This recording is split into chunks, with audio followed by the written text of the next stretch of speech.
Tao hai anirina kwana ba may speech from chief guest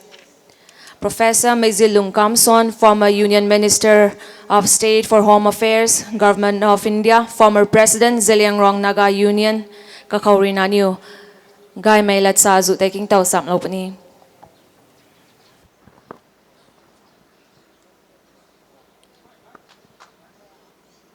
Asai akai Zeliangrong Union tuang tingkum phai khat tang mai centenary function suba mi hi kai me ge mai san gai mi ti mi e ta la nu we tem ja sut ke mai rong ko te man sai pan ti khau mai ning mang mai ni pai na pat ka tu ni nai ko ning mang we tre gai mi ning pap tu ni nai jati sam itihas history sam hi thai mu nu ma pi tu ngai जीव bye मिनुगवाई ले acai मानसाई नारे तो बुई को खेना बो सब Kong खाओ कमांग नुगवाई रोय जौकी रो सासी रोय तराम रोय ते माउ रोय लोय रोय कपोई कपो कपो पाई परी ला मगे कमाई लिंग लो ते लोय गते कहू तो नहीं कंदी माय कथाई तो नहीं कंदी मगे मानसाई ना तो लुंग में ताई sangan ba ko tingom phai ka lung te panti e te ninge mai ko se lung tang ma na sui no ko thai mi nai tam no ko thai mi nai lek dai lengo ko thai mi nai man sai panti doi de ko me te ke au to lung ko mai pu pau pari tai ning tau na mai gan ko to bui so kan pu pau rai ko me gan te kai te kum so kan sam te kum so kan lao te kum loi kanสูนุมันคำปูเรียงตะกุมสนลงบ่ไพ่ตะกุมดักนะทางเต้าบ่ได้เท่าบ่กายสู้ไม่ได้ไงนะเท่งนะเต่าแล้วสวมไม่ตานตระนะเต่ากายกระเสียมนะอาศัยลำลุงก็ไม่ตะกุมกังตุงโซซาไม่หายอากายไม่ปุ่มลงไม่เป็นกุมตำลุงก็เฮาเต็มนะมาเกยก็ไม่เก็บปรีก็ได้ทายก็นมาใส่ตัวลงเท่าก็ตระนะอากายมาใส่ที่กุมมาจู่ลงกังถ้ากายไทยไหมมาใส่บาปก็กุมลานาผมตัดที่กุมเลเซงลุดาวควงแท้อาสุยดาวควงแท้กุมใส่มหาบารตกับคริชนะนะมันแต่รามปะก็ไม่แต่ตาวกันที่กุมเลเซงปุงแท้บาปเลยกุมปฏิสานายมณีปูร์กันดีโดยเทปนะมณีปูร์ไหนก็ไม่หายที่กุมเลเซงกันไหนแท้ที่กุมใส่เยซูคริสต์นะปวนนะไทยก็ไม่แต่ที่กุมเลเซงกันไหนแท้ที่กุมไปakai tingkum pan mai rung ta tui tan kan ta bui loi kan mai thai me te ma sai na na ka we lam tur na leng khang na ka tau ko na ni chi ni thau ni loi ni ka tau na ni poi ma me ran de ka pu gre ka na ko te pri la ro du ma ge ka pui re ka na ko te pri la ro du ma ge ko no ka nu pan ti sok ma ge ka ngun na lung tum de man sai na na tho thai dauลงเท้ากันนะใส่เผาหายปรีลานะสุกนะลงไก่เย่ให้กุมจางเขาเลยมาใส่จำลงเน่งหายร่ากังมาทั้งก็มาใส่นายตักแต่ลาตุงกุมน่าใส่นี้อาการปูเป้าด้วยอนุเวสปวดมาก็เลยนะจัดก็กระเสียมนี่แต่นิ่งเท้าแล้วนะไม่กันก็ตายเอรุเปรนนายเป็นตัวสานังนี่ใกล้ปูปอดกลางมีการลิงเท่าไปกันเขาเอโรเพลนราชานังเรือการีราชานังคาร์การีราชานังริกชาเผามาเก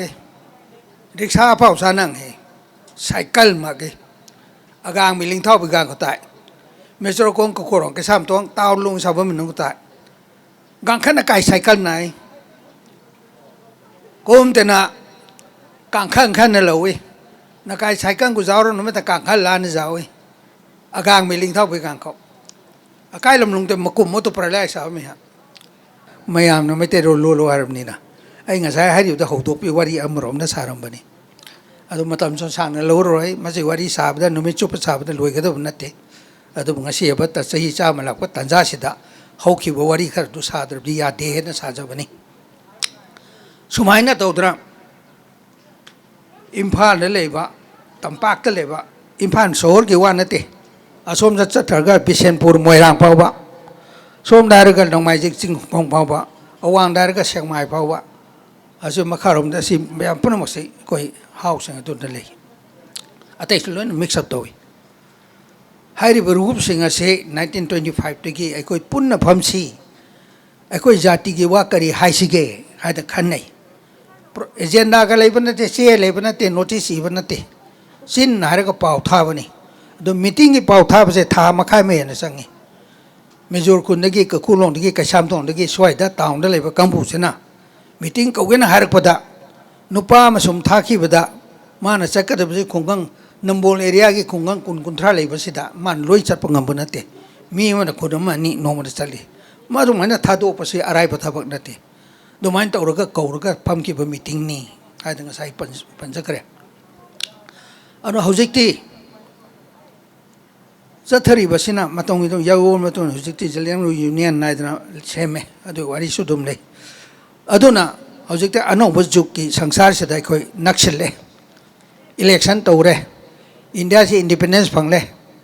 सुमाइना तोंगा तोंगा थाक के history मथंग थंग लाई खोजे चौखटले अखोइ लेबासिदा लंबी से सोरक फजब फजन थारे अदु मथक car फजब फजन चेले अदु मथक aeroplane तोंगा हौजे युग से कलकत्ता पाइरोगा होरेन नुदांग चाक इम्फाल अमु लाप सुंगमी चाबा असिगी फिबम से कोइ यौगरबनी याम साथीना चै चामी मनुदा याम ओनगरबनी असिगुम तंजा असिदा अखोइ हुजे फमीबसिना निंगसिंग अदबसि करिनो इपाइ पुसिंगना मतमदुदा करिसु भामेन ताद्रिङेदा पुंग का खंगदे गरी का लेते मतमदा अदुना अहिंग नों याइदा का पोक पोकासी करम ममतनु पोइजा अइमा जनवरी तारीख 13 अहिंग नों याद पोइदा कुठी आइगी अलै मरमन करमन कचुइ खंगी आइना हंगी हिमादा इपादा नोगे करमन खंगदे हेक नों या हेक ताबम तंदा येन खोंगी अखोइ चटनिबिनी नों या येन खोंबादा सबसाना सुमर लामरे खंगदे अदु आई हेक पोपदे येन खोंगेदना आइगी मिमिंसु खोंपराई हाना खोंबा न कवे मिमिंसे अमसना तोपनी मधु करम खंगे येन खोंगदे खंबा गाड़ी हाब लेते मतौनुदा मेजोर कुंग का कोलों के सामने कोन अचौ चौ लेबसा गाड़ी सीबा अमत्तसु लेते अदुगुम तंदा यासु पोपनी तो जुग तु कया खेना करे हाबे वाने न हाबसे अदुना नोयाई दो पोई है अदु हंगमगी येन खोंगमगी पो हे येन खोंगबो पोई है दाइबो येन खोंगबा दाइगी मिंदा हापचिलमी बनी असुमाइन तौदना मतंगे वखन गौजिका असुक खेना गबना तमसा अखोइ करमाइना पांगदगे हाइबसे हारकपई वानी अदुना मयामगी नुंगाइना बाहायना नाम एतेरोंदा वरी खरा सुम साजरे हौजिक अखोइ चटगदबसे अखोइगी ऑर्गेनाइजेशन से फना फजना चंगसिले पॉलिटिक्स ता यावरे लेबा के वाना दे यावरे हिंगबदा युम फजना सानवा चेक युम साबा संगाय प्रोका से आई अंगांग ओनिगदा मुकादी उखिबरा खल्ली ngasi de amat masa khangdre aina makoi khun maya de chakhi do somdra ai ba amata ta de uji yem se pora khorma ka tien du hele development mong se asi position ja khoi yorobani yam phajagre adu budi madu nasi gum matam sida organization sing asi ke mathau kari no ai koi kari ke khana sai ka dage asi so asi gum nu ta khana phom thoi hauji khana se ai bi wadi nate aduna how mai ge organization how base ai de hauji de how mai dum hairani so jike adu mathang da how mai ha da makoi na kaurami asidi hana te kawa haite matam du da thokte kabui singna impan le mayam asira sing de batame no so how mai de hana te kawa haite adu mai tai singna di how har ga tangkhun kana no mau no kana no adu na kana no khongjai na kana no जात कुन गुंथ्रा मणिपुर लेबसम खदि खेनबदि खंगदबनि ना सिंग the लेब जात फिरोन से पमो गा जा hyphen मानब जात लुब नाम गा खर वाप कमु पुलप हाउ हर कम तै थोकरे अदु मखोय अते पुनम अमता हाउ नते सिदा लेब मयाम इसिन नाउ मयाम से आइना से हर ग नुंगाइ तबसु लेबे याय हाउ हाइब मीना पाम खिद्रब मिंग सिदा एखोय खक्तने अते जो हाउ नते सो माइ गले हद्रा मी अते मौ को का तांखुन गा से कुकी गा से हाउ नते हर कदुरि बनी ꯑꯩꯅ ꯃꯁꯤ ꯀꯔꯤꯒꯤ ꯍꯥꯏꯕ ꯍꯥꯏꯕꯗ ꯃꯁꯤ ꯈꯤꯇꯪ ꯄꯟꯕ ꯇꯥꯔꯦ ꯃꯤꯑꯣꯏꯕꯅ ꯍꯦꯛ ꯄꯥꯟꯕ ꯍꯧꯕ ꯑꯩꯈꯣꯏꯒꯤ ꯋꯥꯔꯤꯒꯤ ꯋꯥꯅꯤ ꯃꯁꯤ ꯂꯥꯏꯔꯣꯟꯗ ꯂꯩ ꯏꯁꯩꯗ ꯂꯩ ꯑꯩꯈꯣꯏ ꯍꯤꯁꯇ꯭ꯔꯤ ꯑꯁꯦꯡꯕꯗꯤ ꯂꯥꯏꯔꯣꯟꯒ ꯏꯁꯩꯗ ꯂꯩꯕꯅꯤ ꯑꯇꯩ ꯍꯧꯖꯤꯛꯀꯥꯟꯒꯤ ꯄꯉꯥꯡ ꯉꯥꯡꯅꯕꯁꯤꯅꯁꯨ ꯃꯊꯪ ꯃꯊꯪ ꯍꯥꯞꯀꯠꯂꯛꯄꯅꯤ ꯑꯗꯨꯅ ꯄ꯭ꯔꯤꯊꯤꯕꯤ ꯑꯃꯠꯇ ꯂꯩꯇ꯭ꯔꯤꯉꯩꯗ ꯑꯩꯈꯣꯏ ꯂꯥꯏꯔꯣꯟꯗ ꯂꯩ ꯑꯩꯅ ꯍꯥꯏꯔꯤꯕꯁꯤ ꯂꯥꯏꯔꯣꯟꯅꯤ ꯇꯤꯡꯕꯪ ꯁꯝ ꯀꯧꯋꯦ ꯂꯥꯏꯔꯣꯟꯗꯨꯒꯤ ꯃꯃꯤꯡ ꯄ꯭ꯔꯤꯊꯤꯕꯤ ꯀꯔꯤ ꯑꯃꯠꯇ ꯂꯩꯇ꯭ꯔꯤꯉꯩꯗ ꯀꯅꯥ ꯂꯩ ꯀꯅꯥꯁꯨ ꯂꯩꯇꯦ ꯂꯩꯇꯕꯗꯨ ꯀꯔꯤꯅꯣ ꯂꯩꯇꯕꯗꯨꯅꯤ ꯑꯗꯨ ꯂꯩꯕꯗꯤ ꯀꯔꯤ ꯂꯩ ꯂꯩꯇꯕꯗꯨ ꯂꯩ ꯑꯩꯈꯣꯏ ꯋꯥꯔꯤꯗꯁꯨ ꯂꯩ ꯂꯩꯔꯤꯕ ꯄꯣꯠꯇꯨ ꯀꯔꯤꯅꯣ ꯑꯗꯨ ꯄꯣꯠ ꯅꯨꯡꯒꯨꯝꯕ ꯑꯃꯠꯇ ꯂꯩꯇꯕ ꯂꯩꯇꯕ ꯍꯥꯏꯕꯗꯣ ꯂꯩꯇꯕꯗꯨꯅ ꯈꯛꯇ ꯂꯩ ꯍꯥꯏꯔꯦ ꯑꯗꯨ ꯃꯃꯤꯡꯗꯤ ꯀꯔꯤ ꯀꯧꯏ ꯇꯤꯡ ꯀꯧꯏ ꯇꯤꯡ ꯑꯗꯨ ꯈ꯭ꯋꯥꯏꯗꯒꯤ ꯍꯥꯟꯅ ꯂꯩꯕꯅꯤ ꯑꯍꯥꯟꯕꯅꯤ ꯍꯥꯏꯗꯅ ꯃꯗꯨ ꯑꯍꯥꯟꯕꯗꯨꯅ ꯃꯔꯝ ꯑꯣꯏꯗꯨꯅ ꯑꯔꯤꯕꯅꯤ ꯍꯥꯏꯗꯅ ꯑꯔꯤꯕꯗꯨ ꯀꯒꯣꯡ ꯒꯣꯡ ꯍꯥꯏ ꯑꯗꯨ ꯇꯤꯡꯗꯨꯅ ꯈ꯭ꯋꯥꯏꯗꯒꯤ ꯑꯔꯤꯕꯅꯤꯅ ꯇꯤꯡꯒꯣꯡ ꯀꯧꯏ ꯂꯥꯏꯒ ꯂꯩꯇ꯭ꯔꯤꯉꯩꯗ ꯇꯤꯡꯒꯣꯡ ꯀꯧꯏ ꯑꯁꯤ ꯃꯩꯇꯩꯒꯤꯅ ꯃꯩꯇꯩꯔꯣꯟꯗ ꯂꯣꯜꯂꯕꯅꯤꯅ ꯈꯤꯇꯪ ꯄꯟꯒꯦ ꯃꯩꯇꯩꯅ ꯑꯇꯤꯡꯀꯣꯛ ꯍꯥꯏꯕꯁꯦ ꯀꯗꯥꯏꯗꯅꯣ ꯂꯩꯇꯕꯅꯤ ꯍꯧꯖꯤꯛ ꯃꯌꯥꯝ ꯃꯌꯥꯝ ꯍꯪꯕꯤꯌꯨ ꯑꯟꯇꯤꯀꯣꯛ ꯀꯗꯥꯏꯗ ꯂꯩ ꯈꯨꯔꯨꯝꯕ ꯑꯃꯨꯛꯇ ꯊꯤꯌꯨ ꯂꯩꯇꯕꯅꯤ ꯈ꯭ꯋꯥꯏꯗꯒꯤ ꯂꯩꯇꯕ ꯑꯍꯥꯟꯕꯁꯨ ꯃꯩꯇꯩꯅ ꯇꯤꯡꯀꯣꯛ ꯀꯧꯏ ꯑꯩꯒꯤ ꯋꯥꯈꯜꯗꯗꯤ ꯁꯤꯅ ꯑꯩꯒꯤ ꯋꯥꯅꯤꯀꯣ ꯑꯩꯈꯣꯏꯅ ꯇꯤꯡꯒꯣꯡ ꯍꯥꯏꯕꯁꯦ ꯃꯩꯇꯩꯁꯨ ꯍꯥꯟꯅ ꯍꯥꯎ ꯑꯣꯏꯔꯝꯕꯅꯤꯅ ꯇꯤꯡꯒꯣꯡꯗꯨ ꯀꯧꯕ ꯍꯩꯇ꯭ꯔꯒ ꯇꯤꯡꯀꯣꯛ ꯀꯧꯕꯅꯤꯅ ꯈꯜꯂꯤ ꯃꯁꯤ ꯇꯣꯉꯥꯟꯅ ꯊꯝꯃꯨꯀꯣ ꯃꯁꯤ ꯆꯨꯝꯃꯦꯅ ꯑꯩ ꯍꯥꯏꯕ ꯅꯠꯇꯦ ꯄ꯭ꯔꯤꯆꯤꯡ ꯅꯠꯇꯦ ꯃꯁꯤꯗꯤ ꯋꯥꯔꯤꯗꯣ ꯁꯨꯝ ꯄꯟꯕꯅꯤ ꯑꯗꯨꯅ ꯇꯤꯡꯒꯣꯡ ꯑꯁꯤ ꯂꯥꯛꯄ ꯃꯇꯝꯗ ꯃꯥꯅ ꯑꯀꯣꯟꯕꯗ ꯃꯥꯒꯤ ꯁꯣꯔꯗꯒꯤ ꯂꯥꯏꯒꯤ ꯃꯃꯤꯡ ꯍꯣꯟꯗꯣꯔꯛꯄ ꯃꯇꯝꯗ ꯑꯗꯒꯤ ꯅꯨꯃꯤꯠ ꯊꯥ ꯆꯣꯡꯊꯣꯔꯛꯏ ꯃꯉꯥꯟꯗꯒꯤ ꯕ꯭ꯔꯖ ꯇꯥꯕꯗꯒꯤ ꯅꯨꯃꯤꯠ ꯊꯥ ꯆꯣꯡꯊꯣꯔꯛꯏ ꯑꯗꯨꯒꯤ ꯃꯊꯪ ꯂꯥꯛꯄꯗ ꯅꯨꯡꯁꯤꯠ ꯁꯤꯜꯂꯛꯏ ꯑꯗꯨꯒꯤ ꯋꯥꯔꯤ ꯌꯥꯝ ꯁꯥꯡꯅ ꯂꯩ ꯅꯨꯡꯁꯤꯠꯀꯤ ꯃꯃꯤꯡꯁꯨ ꯂꯩ ꯂꯥꯏꯔꯣꯟꯗ ꯑꯗꯨꯒꯤ ꯃꯊꯪꯗ ꯅꯣꯡ ꯆꯨꯔꯛꯏ ꯑꯗꯨꯒꯤ ꯃꯊꯪꯗ ꯏꯁꯤꯡ ꯇꯨꯡꯉꯤ ꯏꯁꯤꯡ ꯇꯨꯡꯂꯒ ꯃꯈꯥꯗ ꯃꯥꯒꯤ ꯃꯆꯨꯝ ꯃꯈꯥꯗ ꯇꯥꯕꯗꯣ ꯑꯩꯈꯣꯏ ꯂꯣꯟꯗ ꯇꯅꯦꯡ ꯍꯥꯏꯅ ꯀꯧꯏ ꯇꯅꯦꯡ ꯍꯥꯏꯕꯗꯤ ꯀꯅꯦꯡ ꯑꯗ ꯃꯈꯥꯗ ꯏꯁꯤꯡꯒꯤ ꯃꯈꯥꯗ ꯇꯥꯕ ꯂꯩꯕꯥꯛꯇꯣ ꯇꯅꯦꯡ ꯀꯧꯏ ꯑꯗꯨꯅ ꯑꯩꯈꯣꯏꯅ ꯅꯦꯡ ꯀꯧꯏ ꯂꯩꯕꯥꯛꯁꯦ ꯑꯗꯨ ꯃꯊꯪ ꯃꯊꯪ ꯃꯉꯥꯁꯦ ꯊꯣꯔꯛꯑꯒ ꯁꯦꯝꯕ ꯃꯇꯨꯡꯗ ꯇꯤꯡꯀꯣꯛꯁꯤꯅ ꯇꯧꯏ ꯑꯗ ꯁꯤ ꯄꯨꯝꯅꯃꯛꯁꯦ ꯀꯅꯥ ꯌꯦꯡꯒꯅꯤ ꯍꯥꯏꯕꯗ ꯂꯥꯏ ꯍꯥꯏꯕ ꯄꯣꯠ ꯁꯦꯝꯃꯁꯤꯅ ꯁꯦꯝꯃꯤ ꯂꯥꯏ ꯁꯦꯝꯃꯤ ꯂꯥꯏ ꯁꯦꯝꯕ ꯄꯨꯝꯅꯃꯛꯀꯤ ꯃꯅꯨꯡꯗ ꯈ꯭ꯋꯥꯏꯗꯒꯤ ꯑꯍꯥꯟꯕꯗꯣ ꯔꯥꯒꯣꯡ ꯀꯧꯏ ꯕꯪꯒ꯭ꯔꯥꯒꯣꯡ ꯀꯧꯏ ꯑꯗꯨꯅ ꯂꯥꯏꯗꯒꯤ ꯇꯤꯡꯀꯣꯛꯅ ꯍꯦꯟꯅ ꯋꯥꯡꯉꯤ ꯇꯤꯡꯀꯣꯛꯇꯤ ꯂꯥꯏ ꯅꯠꯇꯦ ꯇꯤꯡꯀꯥꯎꯗꯤ ꯂꯥꯏ ꯅꯠꯇꯦ ꯍꯧꯖꯤꯛ ꯑꯩꯈꯣꯏꯅ ꯏꯁꯣꯔ ꯑꯗꯨ ꯑꯗꯥ ꯒꯣꯠ ꯀꯀꯥ ꯍꯥꯏꯔꯤꯕ ꯄꯨꯝꯅꯃꯛꯁꯦ ꯃꯁꯤ ꯂꯥꯏ ꯉꯥꯛꯇꯅꯤ ꯃꯁꯤꯗꯤ ꯇꯤꯡꯀꯣꯛꯅ ꯄ꯭ꯔꯤꯊꯤꯕꯤ ꯌꯦꯡꯅꯕꯒꯤꯗꯃꯛꯇ ꯂꯥꯏ ꯁꯦꯝꯗꯣꯔꯛꯄꯅꯤ ꯂꯥꯏꯗꯒꯤ ꯋꯥꯔꯤ ꯁꯥꯈ꯭ꯔꯦ ꯃꯗꯨ ꯇꯣꯉꯥꯟꯅ ꯊꯝꯃꯁꯤ ꯁꯨꯃꯥꯏꯅ ꯇꯧꯕꯗꯨꯅ ꯍꯥꯎ ꯍꯥꯏꯕ ꯋꯥꯍꯩꯗꯣ ꯏꯍꯥꯟ ꯍꯥꯟꯕ ꯇꯤꯡꯀꯣꯛꯅ ꯍꯥꯏꯗꯣꯔꯛꯄ ꯃꯇꯝꯗ ꯍꯥꯎ ꯍꯥꯏꯕ ꯋꯥꯍꯩꯁꯦ ꯍꯥꯏꯔꯒ ꯍꯥꯎ ꯃꯥꯟꯁꯩ ꯁꯦꯝꯃꯨ ꯍꯥꯏꯗꯅ ꯂꯥꯏꯅ ꯍꯥꯏꯕꯅꯤ ꯁꯤ ꯃꯌꯥꯝ ꯄꯨꯝꯅꯃꯛ ꯇꯥꯕꯤꯌꯨ ꯂꯥꯏꯅ ꯈ꯭ꯋꯥꯏꯗꯒꯤ ꯄ꯭ꯔꯤꯊꯤꯕꯤꯗ ꯁꯦꯝꯃꯛꯄ ꯃꯇꯝꯗ ꯍꯥꯎ ꯃꯥꯟꯁꯩ ꯁꯦꯝꯃꯨ ꯍꯥꯎ ꯍꯥꯏꯕꯗꯤ ꯂꯥꯏꯒꯤ ꯃꯆꯥ ꯃꯃꯤ ꯁꯦꯝꯃꯨ ꯍꯥꯏꯕꯅꯤ ꯍꯥꯎ ꯃꯥꯟꯁꯩ ꯑꯗꯨꯅ ꯍꯥꯎ ꯃꯥꯟꯁꯩꯁꯤ ꯂꯥꯏꯒꯤ ꯃꯆꯥꯅꯤ ꯍꯥꯏꯕꯁꯤ ꯆꯞ ꯆꯥꯕ ꯑꯔꯊꯗ ꯃꯗꯨ ꯑꯩꯈꯣꯏꯅ ꯍꯧꯖꯤꯛꯀꯥꯟꯒꯤ ꯍꯥꯎ ꯍꯥꯎ ꯑꯗꯨ ꯑꯗꯥ ꯍꯥꯏꯕꯗꯨꯗ ꯌꯥꯝ ꯐꯠꯇꯕ ꯑꯣꯏꯅ ꯈꯟꯈꯤꯕꯅꯤ ꯂꯥꯏꯒꯤ ꯃꯃꯤꯡꯅꯤ ꯑꯗꯨꯅ ꯃꯗꯨꯒꯨꯝꯕ ꯖꯥꯇꯤꯒꯤ ꯍꯤꯡꯂꯛꯄ ꯀꯥꯡꯕꯨꯗꯣ ꯍꯧꯖꯤꯛ ꯖꯦꯂꯦꯡꯔꯣꯡ ꯀꯧꯔꯦ ꯑꯣꯔꯒꯅꯥꯏꯖꯦꯁꯟ ꯂꯥꯛꯑꯦ ꯖꯦꯃꯦꯂꯦꯡꯃꯩꯔꯣꯡꯁꯦ ꯉꯔꯥꯡꯗꯒꯤ ꯋꯥꯅꯤ 1947ꯗ ꯁꯦꯝꯕꯅꯤ ꯑꯗꯨꯅ ꯃꯃꯤꯡꯗꯨ ꯖꯦꯃꯩ ꯂꯦꯡꯃꯩ ꯔꯣꯡꯃꯩ ꯇꯣꯉꯥꯟ ꯇꯣꯉꯥꯟ ꯄꯥꯟꯕꯗꯨꯗ ꯒ꯭ꯔꯨꯞ ꯒ꯭ꯔꯨꯞ ꯈꯥꯏꯗꯣꯛꯈꯤꯕ ꯃꯌꯥꯝꯗ ꯑꯃꯨꯛ ꯀꯧꯔꯛꯇ ꯄꯨꯟꯁꯤꯜꯂꯒ ꯖꯦꯂꯦꯡꯔꯣꯡ ꯀꯧꯕꯒꯤ ꯋꯥꯅꯤ ꯄꯨꯏꯃꯩ ꯉꯁꯥꯏ ꯖꯒꯣꯏ ꯁꯥꯈꯤꯕ ꯄꯨꯏꯃꯩꯗꯣ ꯄꯨꯏꯃꯩ ꯃꯈꯣꯏ ꯑꯇꯣꯞꯄꯅꯤ ꯈꯜꯂꯤꯕꯗꯣ ꯅꯠꯇꯦ ꯆꯍꯤ 2,000ꯗ ꯉꯥꯏꯔꯤ ꯄꯨꯏꯃꯩ ꯊꯣꯔꯛꯄꯗꯤ ꯖꯦꯃꯦꯂꯦꯡꯃꯩꯔꯣꯡꯃꯩꯗꯤ ꯆꯍꯤ 2,000ꯒꯤ ꯑꯗꯨꯋꯥꯏꯒꯤ ꯃꯇꯨꯡꯗꯒꯤ ꯂꯥꯛꯄꯅꯤ ꯄꯥꯈꯪꯕꯅ ꯃꯅꯤꯄꯨꯔ ꯏꯁꯤꯡ ꯍꯦꯛ ꯀꯪꯉꯒ ꯄꯥꯟꯕꯁꯦ ꯆꯍꯤ 1,000 ꯁꯨꯔꯦ ꯄꯥꯈꯪꯕꯁꯦ ꯑꯗꯨ ꯃꯩꯇꯩꯅ ꯀꯩꯗꯧꯉꯩꯁꯨ ꯄꯥꯈꯪꯕꯁꯤ ꯀꯗꯥꯏꯗꯒꯤ ꯂꯥꯛꯄꯅꯣ ꯍꯪꯗꯕꯅꯤ ꯏꯁꯤꯡ ꯃꯅꯨꯡꯗ ꯃꯥ ꯂꯩꯕꯗꯤ ꯅꯠꯇꯦꯗꯅ ꯏꯁꯤꯡ ꯀꯪꯕꯗꯤ ꯆꯍꯤ 2,000ꯗ ꯉꯥꯏꯔꯤ ꯀꯪꯕ ꯍꯦꯛ ꯀꯪꯕꯒ 32 ADꯗ ꯄꯥꯈꯪꯕꯅ ꯅꯤꯡꯊꯧ ꯑꯣꯏꯕꯅꯤ ꯍꯥꯏꯔꯤꯕ ꯆꯍꯤꯗꯨꯗ ꯖꯤꯁꯨ ꯈ꯭ꯔꯤꯁꯇꯁꯨ ꯄꯥꯡ ꯇꯤꯡꯉꯒ ꯍꯥꯠꯈꯤꯗꯅ 32 ADꯗ ꯖꯤꯁꯨ ꯁꯤꯕ ꯆꯍꯤꯗꯨꯗ ꯑꯁꯤꯗ ꯄꯥꯈꯪꯕꯅ ꯅꯤꯡꯊꯧ ꯑꯣꯏ ꯑꯗꯨꯅ ꯑꯩꯍꯥꯛꯀꯤ ꯑꯟꯗꯥꯖꯇ ꯃꯕꯥꯅꯤꯁꯤ ꯆꯍꯤ ꯃꯥꯟꯅꯔꯝꯒꯅꯤ 2000 years ꯃꯗꯨ ꯏꯁꯤꯡ ꯀꯪꯕ ꯃꯇꯝꯅꯤ ꯃꯩꯇꯩ ꯏꯁꯤꯡ ꯀꯪꯗ꯭ꯔꯤꯉꯩ ꯃꯇꯝꯗ ꯀꯅꯥ ꯂꯩ ꯇꯝꯄꯥꯛꯁꯤꯗ ꯏꯁꯤꯡ ꯃꯅꯨꯡꯗ ꯂꯩꯕ ꯌꯥꯗꯦꯗꯅ ꯑꯗꯨ ꯃꯩꯇꯩꯗꯣ ꯍꯥꯎꯅꯤ ꯁꯤ ꯍꯥꯏꯔꯒ ꯃꯌꯥꯝ ꯁꯥꯎꯒꯅꯤ ꯑꯗꯨꯅ ꯅꯈꯣꯏꯅꯤ ꯅꯣꯠ ꯇꯧ ꯃꯩꯇꯩꯁꯨ ꯍꯥꯎ ꯀꯧꯕꯅꯤ ꯃꯌꯥꯡꯗꯤ ꯖꯤ ꯍꯥꯏꯒꯅꯤ ꯅꯦꯄꯥꯂꯤꯗꯤ ꯍꯖꯨꯔ ꯍꯥꯏꯒꯅꯤ ꯏꯪꯂꯤꯁꯇ ꯑꯦꯁ ꯍꯥꯏꯒꯅꯤ ꯍꯪꯉꯨ ꯄ꯭ꯔꯤꯊꯤꯕꯤꯗ how go kum labor, my daily, my days a honey. Madam Denangana nor how hivany. I think I should not have what is a Pumogatambani. Aduna, I quite getting a city meeting say, how get here how in 1925. I do so how get in here with Artamani. I don't how get in that January 15 the hoping. I do more than I do a sick Piva Masida, Piro and select parts of Quapono Yang, but pull up Tongana home grava, Zati Erabani. I do my own the Tirapotardi. I go say Manipur the Palak original. May take so originally. Adu Pakang became a man, may take a die lay, Hadang, but that Kumpam late. Sing lay, Bamatam do that. Sing lay, Namakoy lay, Taraka lay, Manana put sing lay, Tarita. Adu may take a die lay. Maho sing the lay. May take a mouse sing. I call it a young meeting that I go may take a meeting with Tore. Aduna, may take a mouse sing the how we high. Mouse sing right, don't cut tea. I go classmate Pahari say Sakba Apawado. Makoy me, I'm not a mousing Tiba, Sandian Zalaga Tikibani. Say Tramanga Kungi Mamanda, Koi Beata Mulwerga.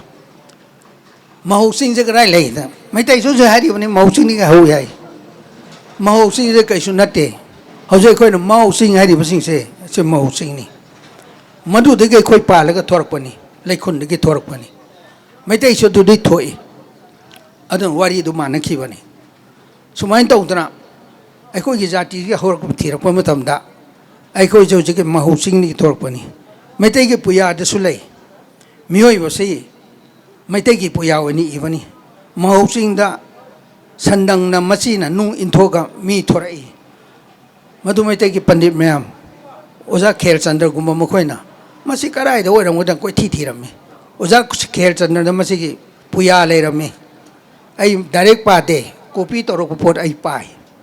I don't know, mousing that Sandang me to Eabs my day what he delay. A quick with the say, who's to say with me? Maudan knows out in Topan Sandang do, a coin a sea, poor Abaniana, Sandang Parapon with the Sapi say layaba. I go to worry, say, put on the doing day. One history, same with the one that day. I go in a low bid of Wiwani. I go to mousing the Torpony. Mousing the Kadai lay. Senapati sings in it. Must I opinion Nico? Must I am low vigor. I must say, Kanamba, say he tried him to not the Mancravani. I MP left him another, mousing Tiru was happening. Must say, what is it after the Sadi? Must he so from the talked over it? Mijileno Giam Pazova say he's armed with the blah blah blah, so roll lolly harakani. Adu walk from hide the way at the Happy one. I mousing tea was a Tara and sang. I come in a lowy, Mapa Manile. Adu saying the Kanga port I high gande. How's it so high roy? Adu delay, I did it show me. I don't know, Mao was a mousing me, seems to show me. Like on the liberally tabra, Amadi Pungre. As in I salute a high bunny. Machipon was in Sumalo driba pota high papate. Had I hide the bunny. Masi a young mousing or is subject, say young hay map, say he young cake, mamang the native say. MP Karamatun, that's what say he poo hele. I do the day, some the tabak sindra, amta young sindre. So mine told her, because I get to Torpa Tabak Kuding say background say. Quite marum amanda matiloina labani. Quite kang the bayadabani. I don't my tasting so. I go no say how near Gomako I do say he terret multipare how me have a party my tasting I quite how me nadra. Mako Sumian idically. I do I go support to Siluraga. Cano Artam Soloki Bay. I don't told the bunny. And teaching Meduyam Pazay. So mine told her I go organization say, go Zati say. Objected. Organization lum dal asi matam siam lobi ate aduna tension matare ngasi lebo organization ase ekoi mam pon na ase ai koi ki itihas ai koi ki pai pu ki wari puna mak ai koi khanga da bani anau bu su khanga da bani anau bu khanga ga ari bu ndo bu su madu kana dar bu mini ari bu da chalaga anau bu su loksen bai ta ba su chawkhal roi ado ari bu su kaw da ba anau bu su khangjen ba Masih ekor jalan union kemudian organisasi nama masih sat kata bani. Aduna ekor saya cakap apa, yam na hona kata apa yam lady. Ada ngasih di jalan union kasih tahu saya, nang saya sage kami di union sekarang mana lingkap pergi ada wari sage na kan bani. Sahara roy. Aduna, mada mayam na sukang apa le foto. Sebi kita panggil 1925 ta. agang mai have meeting tawi organization maming ka thon ba haite agang mai de praja hai bani 25 ta agang mai thole sum leiraga 1946 ta je mai leng mai rong mai pui mai mayam se khom jil laga sem se na je leng rong an semani je leng lo su original ming sun nate asi sem ming ni se su adu ai khoi ki ming ni adu mai lo da bani adu mai na sa thi dana object se je leng lo se ki organization se leira bani hauji amuka leiriba je mai leng mai rong mai pui mai hari sing se tongan tongan oiba za oibo ran khan maka sun haron chamu lai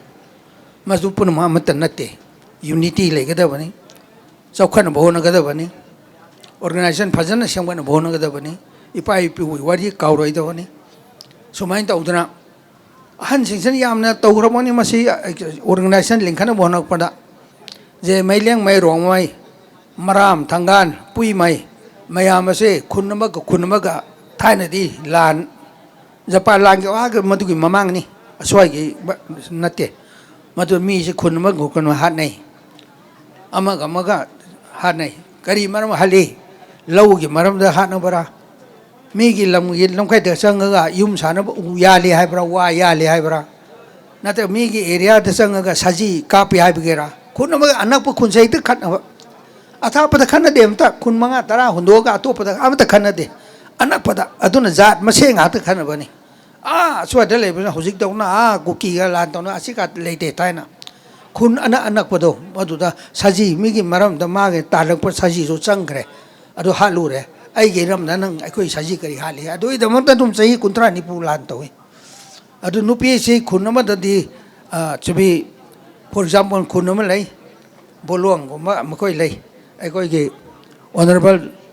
ni kai no se ga khangap sap se ma khoi se gang mai gi sagai ni hari bu khun adu gang mai sagai na chawman da na hai ba ka mai go mai ning tauja adu khoman ka se yum mani manga tan thiet pa ma khoi na sa ma ka no hen lai ra ba nu pi thi pham lai tra ba gang mai ge gang mai da ya tra chaw ba ma khoi na adu ne ka dai lo re thang na ba khun kilometer amani gi manu le ka mu jo lo sa pan nu pi ka tongana lak pa sing sok pa lak pa sing chan ma do ta pa ra ma khoi khun gi wan te ne khun de example pi bani gang mai ga chaw ko khun lei bolong gumba adu da ta seng ne thok yu wari dai sa ri se nu pi pharu bani kha na ba asi ni khana mi maram se ata ya chaw independent ka tan da lan tong de thai na du wa am ta le te u ya lu bugera sing sa lu bugera nu pi pharu bugera adu mo ngata ni adu mo matam do adu dai koi sagar por organization ni madu panama asoi bi sing do sing doctor phau ba pun ma ya de hadra suk su mai tai ge mai ba mai bi darga suk sa moi them ba ai ba thau ma lei ba ni suk sa mai them ba se amana halu bagi lalu bagi pap to ko po to suk sa moi them ba mai tai su to ni hauji kan ni chawkhalo nen ta ro ma ro suk sa mai thoi ma dai kon suk su mai ka we suk ka we pap to ko tri phau mi chawkho pi ya de haidna aduna 1934 da sing da le ba Tamenglong area le ba tampa le ba punamak chi ka ru ga Tamenglong da April 1 1934 da chuk towi ai ko ha na la ki punam loi na seng do e singum na lu re phare ha na to kan da pun la ga organization sem ko ni do mai to da yam na an sing ne yam na siksin na lu na chat pa adu ba organization ni khon sa tho se madu khang na na ron sing na jati na chawkhan ba hona batai ai wari yam sangjaro matam su le ram roi mi yo sei atai dilai project cha ga da ba program lei bani na madu ra wa ngang ba ka se taning da ba adu mai ta udra ngasi ge se ai na ngang ga da ni ngang dre marom da ngang nge aduna mayam na ai koi jaliang union na chawkhan ba hona ba se yam na phai to ba tang di ama khaktang ngasi ge na thamning ba di ai khoi gi jati mi da je mai leng mai rong mai pui mai adu gi mathak ta maram mai thangan mai ada yam lai taruk tre chui masina punsil laga ja ama gi ming ama khaktang oidri phawa na ko chawkha su yau roi masim da aina hai ban ne te ipai pusing na hai bani laiwani जे मैं सो कोई mini Laing मैं सो कोई mini रो मैं सो कोई mini मराम सो कोई mini पुई मैं सो कोई mini पुई में दे चाहिए कुन फादरी सॉरी चाहिए चानी फादरी सभी लोंजांग है वो कुन मा नुंबा मनाक तो कुन मा ले हौजिक तो ले बनी नो लोंजांग है वो कपुई कुन मा ले बनी मधुदा गंभीर सिंह ना लोईपोत थोब सत्पा मागी मनाई मसन पुरगा लोंजांग दा सब लापन फौ लवी नत्रग सल लवी थाने लुपा लेते सिंमी की खुद लुपा पाइब मी लेते ब्रिटिश की कहोदना लंबू सिंह न कोई कनानो है कोई कपुईनी लेंग मैं दुम खुमी रोंग मैं दुम खुमी तंपा की खुमी मैं आमने कपुई कपुई खुमुदा 1891 ब्रिटिश सरकार पाइब मणिपुर जेलेंगलों कंबू से कपुईना रेजिस्टार तौर असोमदी असम हाबलोंग नागा हिल्स ब्रिटिश सरकार ने मणिपुर की ब्रिटिश सरकार का मखोई ब्रिटिश सरकार का मानदे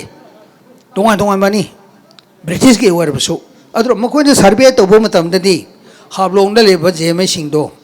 अजी मखोई सिंदोना नखोई कनानो हरगा मनाक मखोई की ब्रिटिश की थबक सूबा पियोन होब खोप मैम हंगा असी कनानो हरगा असीदी कनो की सभी कसारी कसारी है दिमासा कंबूदो मधुको नक्नब खुनसिंगने कसारी नागा है बनी ब्रिटिश सर्वे तौबदा लोन स्टडी तौ मखोई कसारी नागाने जेमै सिंसे कसारी नागा है कसार नागा ब्रिटिश कसार है आर से प्रोनाउंस तौगंदे कोई का कचा नागा दोपनी कचा नागा कसार नागादी कचा नागा वो थोपनी ब्रिटिश सोम जेमैबू लेंगमैबू कचा नागा कौरे मणिपुर कबुई कौरे अखोई कबुई तोंगाब कचा नागा तोंगाब नते असी ngaraang थोखिबु ngakतनी अखोइन मसिद खंगदना अखोई तोंगान बोय तौरन यामना खेनबगा तौसे ngasi सेंटेनरी नुमिसिद ngasi दगी अखोई अमतनी खाइगदबनी अदु तौबदनी लुबा मति लै अमत ओइब मिंगदो कना कौसिगे हाइबदा मयामनदी कौनिंगदबा अचुमबदु ओइबा हाउ कौई नखोई मैम पुनः हाउ कौनिंगदबनी हाउ हार गैसु मोली चौखतबनी मैतैना हाउथी गाउनावा बाप हरिबा प्रमाण लोंदा पुदा नुंगाइतेदा असिसु कुइद्री अखोइन कॉलेज क्लास 10 तंफरप मतमदुदा थोरपा अखोई की लीडर मैम जेलेंगलो की लीडर मैम हजिक ममिन पल्लरोय अखोई की तंग लोंथा ओइबा मणिपुर कॉलेज लिंक प्रेसिडेंट 1946 डीएम कॉलेज खोरमन कथेन लिंखले मधुद 48 49 लाप कखुलों कैसाम तौन मिजोर मिनुथों लेब कंबू मेट्रिक का पास तब अनी कॉलेज काब हई 1950 स्वादी तमेंगलों मैम से कखुलों नक्पनीना खोरमन कैथें कॉलेज नक्पनीना लोन आई मिंग पल्लरोय नुंगाइते मखोई मरक्तुद कनागुमने एमएलए होइकी कना अखोई लोंगा अखोई लोंथक्की वानी एखागी वा नते खरना एमएलए होइकी तमेंगलोंदगी एरिया कारपन कोई मैम खंगनी खरना एमएलए होइकी खरना मिनिस्टर होइकी खरना ऑफिसर होइकी खरना चार्ज के लीडर होइकी डायरेक्टर होइकी लेफ्टिनेंट होइकी मंगा तरा थोप मैम दो लोइन अफब ngato होइकी ओइबुबदी मखोई सिंग मैम अतुदा कोई हाउ हाई भी इकाई है इतना कोई हाउ हायर गुण से कॉलेज का हाउ रो लोन दे आई कोई चो मकोई मथंग इनमी कोई आई कोई 1956 मैट्रिक पास तौबा 56 था अदुई कॉलेज का हुई मकोई मियाम से 50 अदुई का बहु कंबुने कोई लोन तक सही मनी होंबा मकोई मियाम से हाउ से हार के इकाई है इतना कॉलेज डीएम कॉलेज कमिन हाउ नी हम फमिन दो मैते विमान हाउ रो लोन दे बा हर मैतई ने कोई उसिलोन खली अदुगुम साइकोलॉजिकल याम वीकनेस याम पिक करवा इन्फीरियरिटी कम्प्लेक्स अखोई पिक कर मालिको न खन लाइना साइकोलॉजिकल लाइना ले मतमुदा मदु मांग मी लाइते अदु नुपी सिंग जो मजी सोकते अदुन अखोई मिजोर कोन दसु तमेंगलों दसु नुपी मियाम दो अखोई हाउ से अखोई हाउ आंगांग से अदुम हाई नुपा सिंग दो हेलो हाउ हाई बा मत हाई दबने नुपा सिंग दो आमत हाई दे जे मेरा लियांग मेरा जेलेंग लोंग लाद्रा हाउ से थैदोन बोने अदुना अखोई गिमिंग असेंबदे हाउनी अदुना मरम ओइदना जेलेंग लो यूनियन की नकोई की मीटिंग असिदा रिजोल्यूशन अनी अहुम लौख्रबनी से कुनमुकी मनंग असिदा ꯑꯩꯈꯣꯏ ꯖꯥꯇꯤ ꯃꯃꯤꯡꯁꯦ ꯍꯥꯎ ꯀꯧꯋꯦꯗꯅ ꯔꯤꯖꯣꯔꯁꯟꯁꯦ ꯅꯣꯃꯤꯅꯦꯗꯁꯨ ꯂꯧꯈ꯭ꯔꯕꯅꯤ ꯆꯤꯡꯃꯩꯔꯣꯡꯁꯨ ꯂꯧꯈ꯭ꯔꯕꯅꯤ ꯍꯥꯎꯂꯣꯡꯗꯁꯨ ꯂꯧꯈ꯭ꯔꯕꯅꯤ ꯍꯥꯎꯅ ꯀꯧꯋꯤꯗ ꯑꯗꯨꯝ ꯔꯤꯖꯣꯔꯁꯟꯗꯤ ꯇꯥꯕ ꯀꯅꯥꯝꯇ ꯍꯥꯎꯁꯦ ꯍꯥꯏꯅꯤꯡꯗꯕ ꯑꯗꯨꯃꯥꯏꯅ ꯇꯧꯗ꯭ꯔꯥ ꯁꯦꯜꯐ ꯍꯦꯜꯞ ꯑꯣꯔꯒꯅꯥꯏꯖꯦꯁꯟꯅꯤ ꯑꯗꯣ ꯍꯧꯖꯤꯛꯁꯨ ꯑꯩꯈꯣꯏ ꯑꯗꯨꯝ ꯖꯂꯤꯌꯥꯡ ꯀꯧ ꯑꯩꯈꯣꯏꯅꯤ ꯀꯔꯤꯝꯇ ꯀꯥꯏꯗꯦ ꯑꯗꯨꯕꯨ ꯑꯁꯦꯡꯕ ꯖꯥꯇꯤ ꯑꯃ ꯃꯤꯡꯕꯨ ꯑꯩꯒꯤ ꯃꯤꯡꯅꯤꯅ ꯍꯥꯏꯕ ꯉꯝꯗ꯭ꯔꯤ ꯐꯥꯎꯕꯗꯣ ꯑꯁꯤ ꯍꯥꯏꯔꯗꯤ ꯃꯈꯣꯏ ꯅꯨꯡꯉꯥꯏꯔꯣꯏ ꯆꯥꯎꯈꯠꯄ ꯈꯔ ꯋꯥꯠꯈꯤꯒꯅꯤ ꯑꯩꯕꯨ ꯑꯩꯅꯦꯅ ꯍꯥꯏꯕ ꯉꯝꯕ ꯃꯇꯝꯗꯨꯗ ꯃꯃꯤꯠ ꯄꯥꯡꯊꯣꯔꯛꯀꯅꯤ ꯑꯗꯨꯕꯨ ꯃꯩꯇꯩꯗ ꯈꯤꯇꯪ ꯄꯟꯕꯗꯤ ꯅꯨꯡꯗꯤ ꯅꯨꯡꯉꯥꯏꯇꯦ ꯑꯆꯧꯕ ꯖꯥꯇꯤꯗ ꯃꯈꯣꯏ ꯃꯁꯥꯅ ꯍꯥꯎꯅꯤ ꯍꯥꯏꯔꯛꯄꯁꯦ ꯃꯈꯣꯏꯕꯨ ꯍꯥꯎ ꯑꯣꯏꯍꯟꯅꯤꯡꯕ ꯅꯠꯇꯦ ꯑꯁꯦꯡꯕ ꯍꯥꯏꯕ ꯉꯝꯕꯒꯤ ꯁꯛꯇꯤꯗꯨ ꯌꯥꯎꯔꯛꯑꯕꯅꯤ ꯑꯔꯥꯏꯕ ꯋꯥ ꯅꯠꯇꯦ ꯁꯦ ꯐꯥꯒꯤ ꯅꯠꯇꯦ ꯑꯗꯨꯅ ꯑꯩꯈꯣꯏꯁꯨ ꯍꯥꯎꯕꯁꯦ ꯍꯥꯏꯅꯤꯡꯗꯕꯅꯤ ꯑꯩꯁꯨ ꯌꯨꯅꯤꯌꯟꯒꯤ ꯄ꯭ꯔꯁꯤꯗꯦꯟ ꯑꯣꯏꯔꯝꯃꯤꯕꯅꯤ ꯑꯩꯁꯨ ꯆꯍꯤ 10 1975 79 80 ꯐꯥꯎꯕ ꯑꯗꯨ ꯑꯩ ꯃꯇꯝꯗ ꯔꯤꯖꯣꯂꯨꯁꯟꯁꯨ ꯌꯥꯝ ꯄꯥꯁ ꯇꯧꯋꯤ ꯑꯗꯨ ꯑꯩ ꯐꯣꯔꯁ ꯇꯧꯗꯦ ꯃꯤꯅ ꯍꯥꯎ ꯀꯧꯅꯤꯡꯗꯕꯗꯨ ꯀꯧꯅ ꯀꯔꯤ ꯍꯥꯏꯔꯨꯅꯤ ꯇꯣꯛꯑꯣꯅ ꯑꯗꯨꯝ ꯊꯥꯗꯣꯛꯀꯅꯤ ꯑꯁꯤ ꯏꯁꯨ ꯈ꯭ꯋꯥꯏꯗꯒꯤ ꯆꯥꯎꯕꯗꯤ ꯑꯩꯈꯣꯏ ꯖꯂꯤꯌꯥꯡꯔꯣꯡꯗ ꯇꯧꯔꯤꯕ ꯄꯨꯝꯅꯃꯛꯁꯦ ꯑꯇꯩ ꯑꯃꯠꯇꯅ ꯅꯪꯒꯤ ꯅꯁꯥꯒꯤ ꯖꯥꯇꯤ ꯅꯃꯤꯡ ꯈꯪꯗ꯭ꯔꯤ ꯐꯥꯎꯕ ꯅꯈꯣꯏ ꯀꯩꯗꯧꯉꯩꯁꯨ ꯀꯔꯤꯁꯨ ꯑꯣꯏꯔꯣꯏ ꯁꯤ ꯈꯛꯇ ꯍꯥꯏꯒꯦ ꯇꯧꯕꯅꯤ ꯋꯥ ꯑꯃꯈꯛꯇꯅꯦ ꯑꯩ ꯉꯁꯥꯏ ꯍꯥꯏꯔꯤꯕꯁꯦ ꯅꯁꯥꯅ ꯅꯁꯥꯒꯤ ꯃꯁꯛ ꯈꯪꯗ꯭ꯔꯤ ꯐꯥꯎꯕ ꯅꯪꯒꯤ ꯑꯠꯃꯥꯒꯤ ꯃꯁꯛ ꯈꯪꯗ꯭ꯔꯤ ꯐꯥꯎꯕ ꯅꯪꯒꯤ ꯏꯒꯤ ꯑꯔꯊ ꯈꯪꯗ꯭ꯔꯤ ꯐꯥꯎꯕ ꯃꯗꯨꯅ ꯄ꯭ꯔꯤꯊꯤꯕꯤꯗ ꯃꯀꯣꯛ ꯑꯣꯏꯕ ꯍꯥꯏꯕꯁꯦ ꯑꯣꯏꯊꯣꯛꯇꯕ ꯋꯥꯅꯤ ꯃꯔꯝ ꯑꯗꯨꯅ ꯅꯈꯣꯏ ꯀꯅꯥꯅꯣ ꯍꯥꯟꯅ ꯈꯪꯕ ꯇꯥꯏ ꯃꯗꯨꯅ ꯑꯩꯈꯣꯏ ꯁꯦꯟꯇꯦꯅꯔꯤꯒꯤ ꯑꯥꯏꯗꯤꯌꯥꯅꯤ ꯁꯦꯟꯇꯦꯅꯔꯤꯒꯤ ꯑꯣꯕꯖꯦꯛꯇꯤꯞꯅꯦꯅ ꯈꯟꯒꯗꯕꯅꯤ ꯑꯁꯤ ꯈꯛꯇ ꯍꯥꯏꯒꯦ ꯇꯧꯕꯅꯤ ꯉꯁꯥꯏꯒꯤ ꯁꯥꯡꯉꯤ ꯄꯨꯝꯅꯃꯛꯁꯦ ꯑꯁꯨꯝ ꯍꯥꯏꯅꯔꯣꯏꯔꯒꯦ ꯃꯇꯝꯁꯨ ꯂꯩꯇ꯭ꯔꯕꯅꯤꯅ ꯑꯗꯨꯅ ꯃꯌꯥꯝꯁꯨ ꯑꯩ ꯉꯥꯡꯕ ꯍꯧꯕꯗ ꯀꯅꯥꯝꯇ ꯅꯈꯣꯏꯗ ꯆꯨꯝꯃꯤ ꯔꯦꯁꯄꯦꯛ ꯇꯧꯕꯒꯤ ꯋꯥꯍꯩ ꯅꯃꯤꯡ ꯑꯃꯠꯇ ꯄꯟꯗ꯭ꯔꯕꯅꯤꯀꯣ ꯁꯥꯎꯕ ꯌꯥꯗꯦ ꯑꯩꯈꯣꯏ ꯒꯥꯏꯒꯝ ꯁꯥꯕꯁꯨ ꯑꯩꯈꯣꯏ ꯄ꯭ꯔꯁꯤꯗꯦꯟꯁꯨ ꯅꯈꯣꯏ ꯃꯌꯥꯝꯁꯨ ꯑꯝꯇ ꯖꯪꯉꯝꯅꯨ ꯃꯌꯥꯝꯁꯦ ꯅꯈꯣꯏꯗ ꯑꯩ ꯔꯦꯁꯄꯦꯛ ꯑꯃꯠꯇ ꯍꯥꯏꯍꯧꯗ꯭ꯔꯦ ꯃꯇꯝ ꯂꯩꯇꯦ ꯍꯥꯏꯔꯛꯄꯗꯨꯗ ꯑꯗꯨꯅ ꯑꯩꯒꯤ ꯋꯥꯈꯜꯗꯤ ꯁꯤ ꯂꯩꯌꯦ ꯑꯗꯨꯅ ꯃꯁꯤꯗ ꯁꯨꯝ ꯂꯣꯏꯖꯔꯒꯦ